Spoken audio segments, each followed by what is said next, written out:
이스라엘 자손의 온 회중이 엘림에서 떠나 엘림과 시내산 사이에 있는 신광야에 이르니 애굽에서 나온 후 둘째 달 15일이라.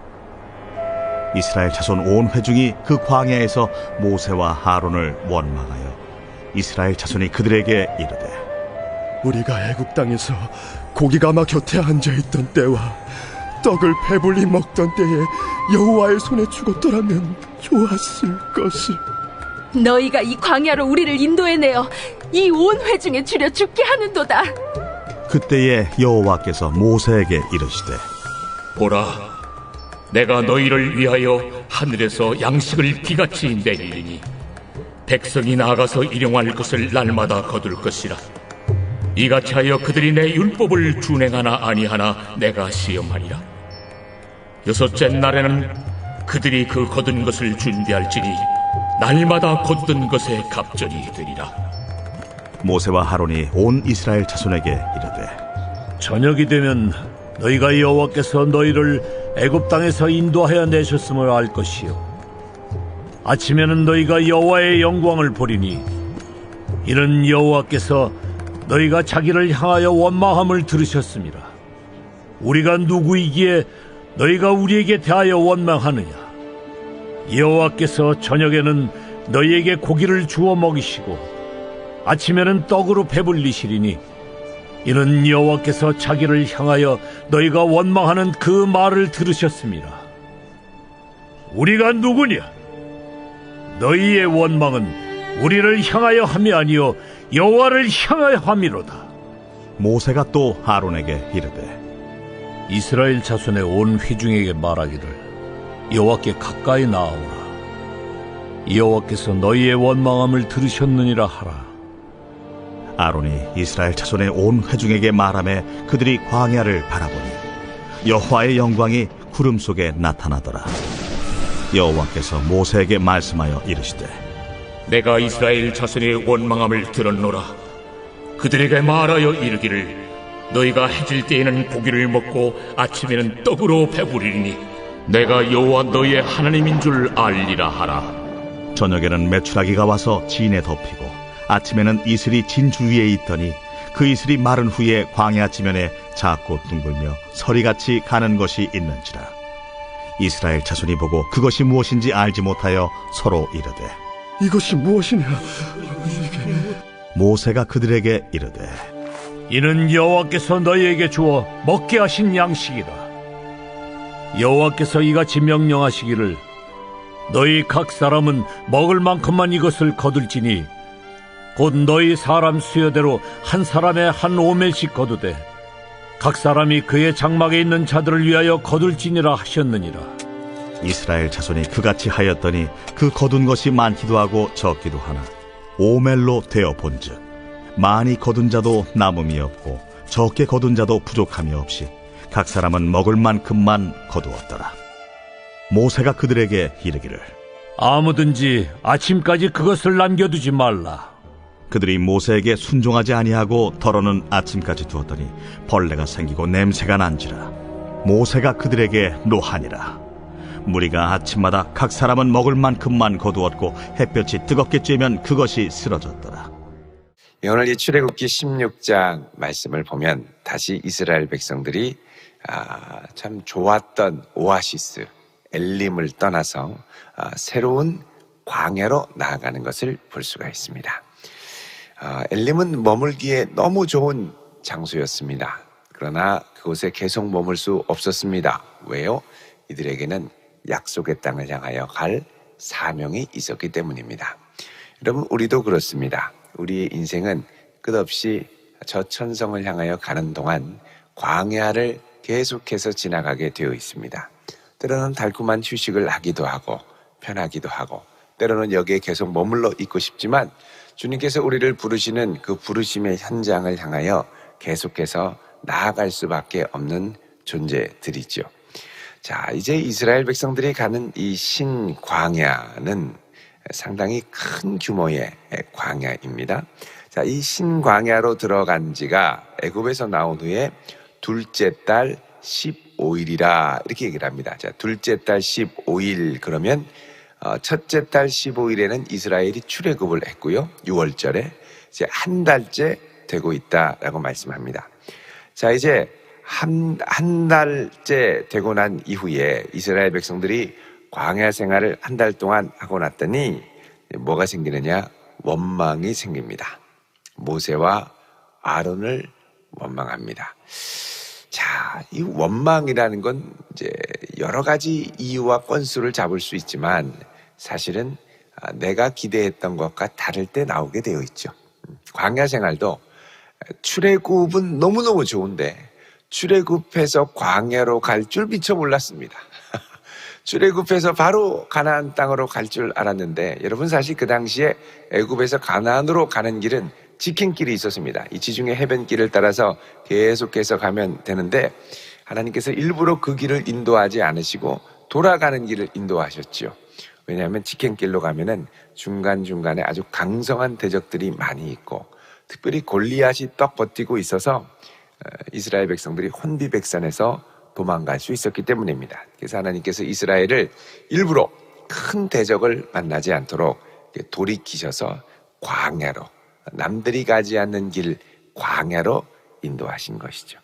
그래서 이스라엘 백성들은 지금 가는 길 자체가 한 번도 가보지 않은 길입니다. 한 번도 가보지 않은 길을 갈 때 우리는 당황하게 됐죠. 누군가가 거기를 가봤으면 좋겠고 또 그 길을 갔던 후기라도 좀 봐야 마음이 좀 안심되는 게 우리들입니다.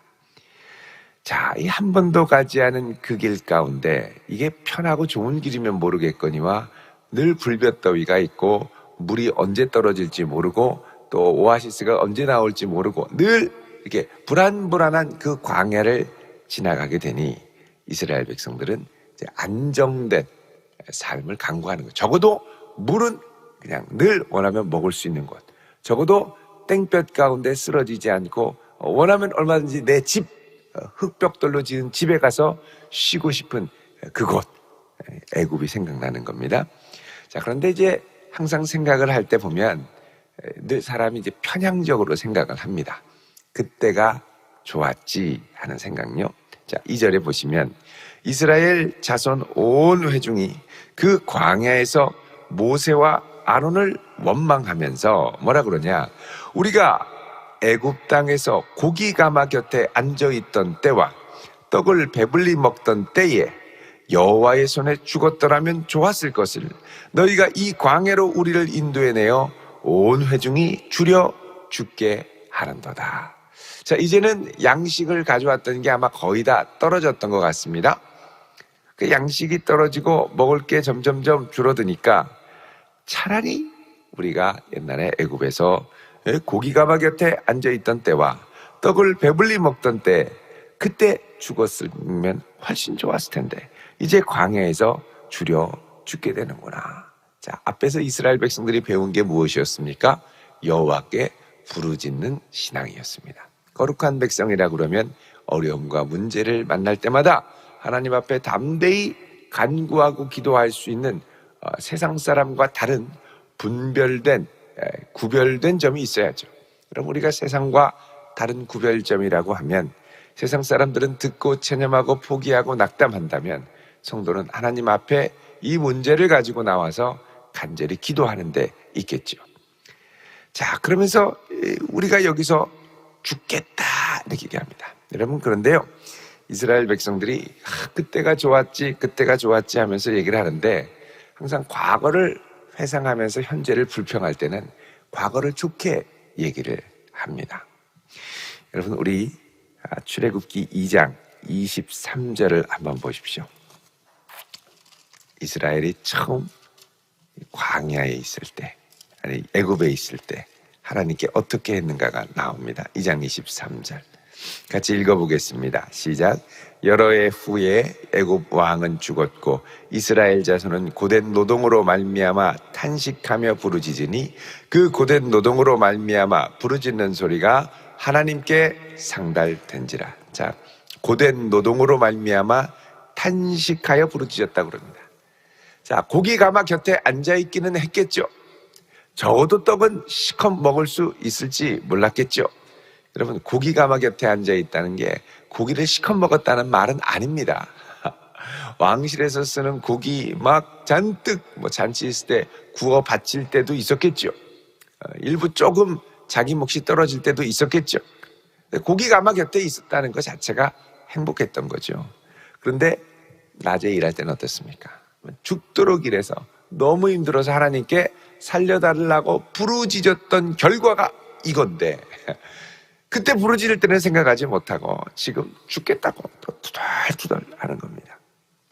자, 그때 4절에 하나님께서 모세에게 약속하십니다. 하나님이 참 자비로우세요. 뭐라 그러냐면, 내가 너희를 위하여 이제 하늘에서 양식을 비같이 내리겠다. 네. 여기 이 양식이라는 말이 레헴입니다. 레헴. 광야가 양식의 창고가 된 거죠. 양식집. 그래서 베트 그러면 집이란 뜻이고, 그래서 베들레헴 그러면 양식의 집, 떡의 집, 떡방앗간 이런 뜻입니다. 이제 하나님은 광야를 베들레헴으로 만드시죠. 나중에 여러분, 예수님께서 베들레헴에서 태어나셔서 생명의 양식을 우리에게 주시지 않습니까? 이 광야를 상당히 반영하는 메시아의 예언입니다. 자, 광야가 베들레헴이 되어서 비같이 내리게 됩니다. 백성이 나가서 하나님께서 뭐라 그러냐? 일용할 것을 날마다 거둘 것이라. 자, 하나님이 주시는 양식의 사용법이 나오죠. 일용할 것을 날마다 거둬라. 여러분, 광야는 그렇게 이렇게 뭐 습하고 뭐 그러지 않아서 잘 말리면, 건조시키면 오랫동안 양식을 먹을 수가 있죠. 그래서 양식을 갖고 떡 같은 것도 말려가지고 광야 여행을 하다 보면 광야가 덥고 건조하니까 떡이 다 바삭바삭하게 마른 떡이 되는 거죠. 마른 떡. 그 마른 떡을 아주 이가 단단해야 됩니다. 이가 약한 분들은 그거 씹다가 이 후두둑 나가죠. 오랫동안 그냥 입안에서 녹여가지고 먹을 수 있게. 근데 하나님께서는 뭐라 그러냐? 쌓아둘 양식이 아니라 날마다 거두는 양식. 그리고 하나님이 주시는 건 뭐냐? 일용할 양식을 준다는 거죠. 여러분, 그래서 우리가 이 양식을 거두러 매일매일 나가야 되는 겁니다. 매일매일. 한 달치 은혜를 주세요. 그리고 한 달치 잔뜩 있고 그때는 아무것도 안 하고, 그게 아니라 날마다 나가야 된다. 날마다. 양식을 비같이 내릴 텐데 날마다 거둬라. 그러면서 하나님 말씀합니다. 그들이 내 율법을 준행하나 아니하나 내가 시험하리라. 자, 이 율법은 뭐냐? 바로 5절에 말씀하는 건데요. 여섯째 날에는 그들이 거둔 것을 준비할지니 날마다 거둔 것에 갑절이 되리라. 자, 여섯째 날에는 갑절을 주시고, 그럼 일곱째 날에는 어떻게 될까요? 안식일로 쉬는 겁니다. 이스라엘 백성. 광야에서도 이스라엘 백성들은 뭘 지키며 살아야 되느냐? 안식일을 지키며 살아야 된다는 것이죠. 자, 6절에 모세와 아론이 온 이스라엘 자손들에게 말합니다. 저녁이 되면 하나님께서 너희를 인도하여 내셨음을 알게 될 것이고, 아침에는 너희가 여호와의 영광을 보리니 이는 여호와께서 너희가 자기를 향하여 원망함을 들으셨습니다. 자, 여러분, 하나님을 향하여 원망했던 것이 하나님 앞에 뭘로 올라갔느냐? 기도로 상달이 되었습니다. 그래서 여러분, 우리가 원망과 탄식이 올 때 이것을 이제 기도의 제목으로 바꿀 수 있는 지혜가 있을 수 있으면 좋겠습니다. 그래서 원망할 게 아니라, 원망할 게 있으면 나아가서 기도하고, 불평할 게 있으면 나아가서 기도하고. 얼마나 아름답고 좋습니까? 자, 7절에 우리가 누구이기에 너희가 우리에 대하여 원망하느냐? 모세가 얘기를 합니다. 여호와께서는 저녁에 너희에게 고기를 먹이시고 아침에는 떡으로 배불리시리니 이는 여호와께서 자기를 향하여 원망하는 말을 들으셨다. 이들이 고기 가마 곁에 있던 때와 떡을 배불리 먹을 때가 좋았다. 그러니까 하나님이 낮에는 이 떡을 주시고 아침에는, 저녁에는 고기를 주시고 이렇게 하겠다는 말씀이죠. 참 이런 거 보면 여러분, 만나에는 아무래도 이 떡과 비슷한 성분들이 있다 그러면 탄수화물과 무기질이 많을 것이고, 메추라기 고기는 단백질과 지방이 있겠죠. 그래서 골고루 영양분을 섭취하면서 광야에서 살 수 있도록 하나님이 배려하시지 않았을까 생각을 해봅니다. 종합 영양제보다 더 많은 영양분이 풍성한 하늘 만나. 여러분 나중에 천국 가면 꼭 만나 좀 먹어보게 해달라고 한번 하나님께, 예수님께 구해보시면 어떨까 생각을 합니다. 9절에 보면 모세가 아론에게 이야기를 합니다. 이스라엘 자손의 온 회중에게 말하기를 여호와께 가까이 나아오라. 여호와께서 너희의 원망함을 들으셨느니라. 자, 그래서 아론이 이스라엘 백성들에게 말하는데 광야에 보니 하나님의 영광이 구름 속에 나타납니다. 자, 이 말은 이들의 원망과 불평과 난리를 치고 생떼를 쓰는 가운데서도 하나님은 이들과 함께 하시며 이들을 버리지 않으시며 이들의 신음소리를 들으시고 역사하기 위해 준비하고 계시다는 것이죠. 그래서 하나님께서 12절에 내가 이스라엘의 원망을 들었노라. 그들에게 말하여 이르기를 너희가 해질 때에는 고기를 먹고 아침에는 떡으로 배부르리니. 자, 이 이유를 말씀하십니다. 이유. 떡을 주고 고기로 배부르게 하시는 이유가 뭐냐? 내가 너희의 하나님인 내가 여호와 너희의 하나님인 줄 알게 하라 하시니라. 자, 이걸 통해서 우리는 결국 무엇을 알아야 되느냐? 여호와 하나님이 우리의 하나님, 우리의 아버지, 그분께만 참된 소망이 있다라는 걸 이 모든 이 광야의 체험을 통해서 알기를 원하시는 겁니다. 자, 그 목적을 신명기 8장 3절 4절에 보면 이렇게 말씀을 합니다. 우리 신명기 8장 3절 4절을 한번 보겠습니다. 신명기 8장 3절 4절 우리 같이 읽어보겠습니다. 3절 4절 시작.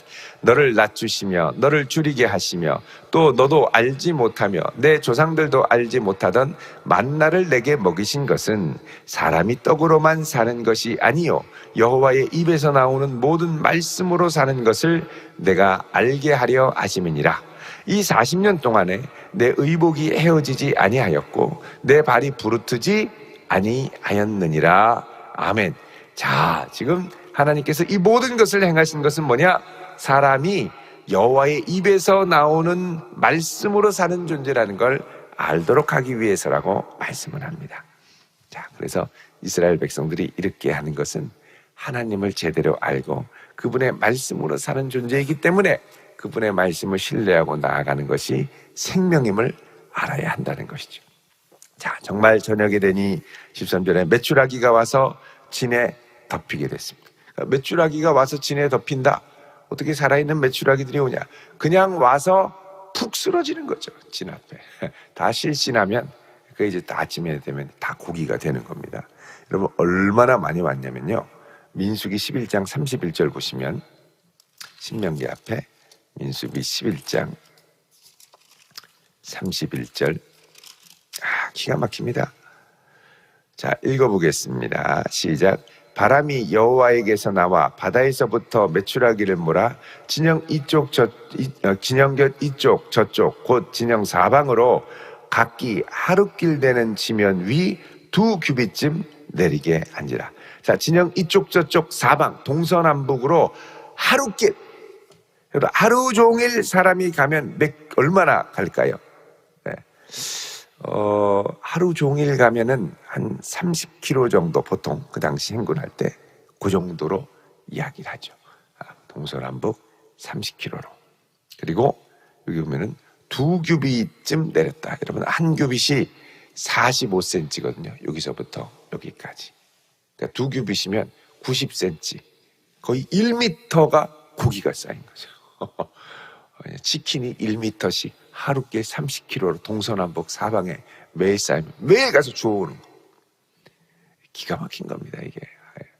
근데 이게 자연적으로도 보면 이게 철새들이 날아갈 때 이집트 남부에서부터 수단까지 넘어가는 메추리 이 철새들의 이동이 어마어마하게 있다고 하지요.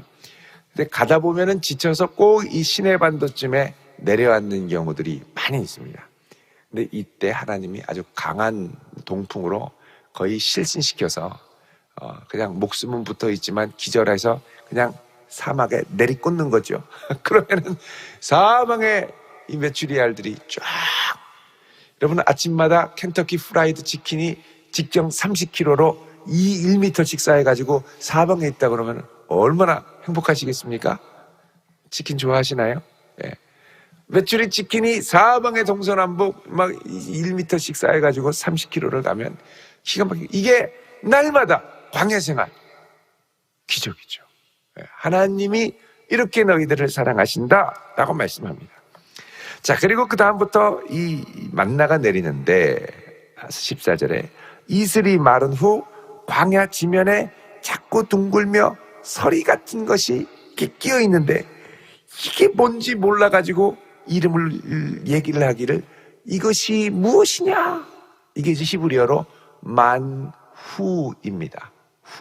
후라는 말은 이것이라는 뜻이고, 만 그럼 무엇이냐 이런 뜻이죠.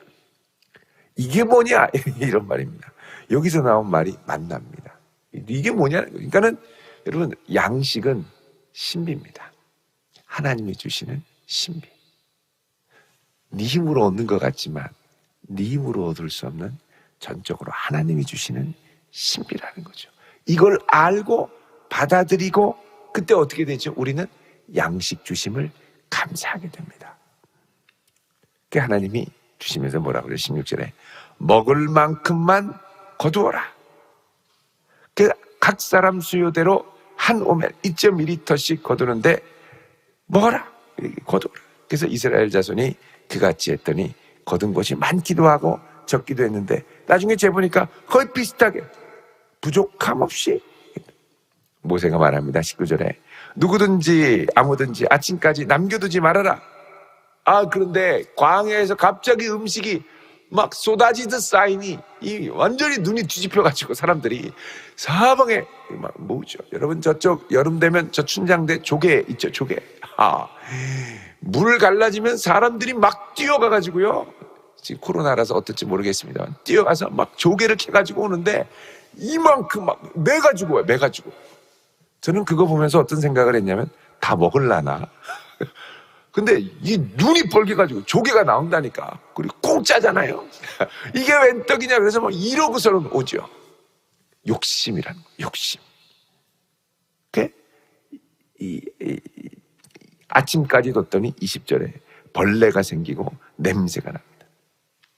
모세가 그러죠. 그들에게 노하니라. 먹을 만큼만. 다 못 거두면 어떡해요? 이거 아까워서. 21절에 먹을 만큼 거두었고 햇볕이 뜨겁게 쬐면 그 만나가 어떻게 돼요? 사라지는 거예요. 은혜로 풍성히 주고 너희들 먹을 만큼만 가져가면 나머지 처리 어떻게 하냐? 염려하지 말아라. 하나님이 그냥 싹 가져가죠. 풍성히 주시는 거예요. 그래서 여러분, 우리는 무한 리필 너무 좋아하면 안 됩니다. 음식점 무한 리필 그런 말, 웬 떡이냐. 그리고 막 배 터지게 먹죠. 그리고 이제 소화불량 걸리고 이게 일용할 그날 저녁에 먹을 만큼만 먹는 게 지혜죠. 이게 성경적인 거는 무한 리필보다는 이렇게 정량이 좋습니다. 그날 먹고 싶은 거 이렇게 조금씩 건강하지요. 여러분, 하나님께서 이스라엘 백성들에게 이 놀라운 은혜를 주셨습니다. 더 놀라운 건 예수님이 신약 시대에 오셔서 내 살과 피를 참된 양식과 음료로 주신다는 사실이죠. 이것으로 인하여 너희들에게 영생하는 양식을 주겠다. 여러분, 그래서 그 양식을 우리가 소유한 사람들입니다. 다른 말로 하면 하늘의 만나가 오늘 우리에게도 주어졌다는 사실이죠. 날마다 필요한 만큼의 은혜를 넉넉하게 구하는 자에게 후히 주시는 이 하나님을 신뢰하며 오늘 이 새벽도 일용할 양식을 구하는 거룩한 성도 되시길 주의 이름으로 축원드립니다. 기도하겠습니다. 거룩하신 하나님, 쌓고 모아두는 것만이 세상의 선망의 대상이 되는 이 시대에 저희를 쌓기보다는 주님을 의뢰하게 하시고 날마다 주시는 그 은혜에 감사하며 영광 돌리며 사는 백성 되게 하시며 우리의 앞길과 일용할 양식을 풍성히 공급하시는 하나님을 신뢰하며 오늘도 믿음으로 그 양식을 구하며 주님을 신뢰하며 사랑하는 하늘 백성 삼아 주옵소서. 예수님 이름으로 기도드립니다. 아멘.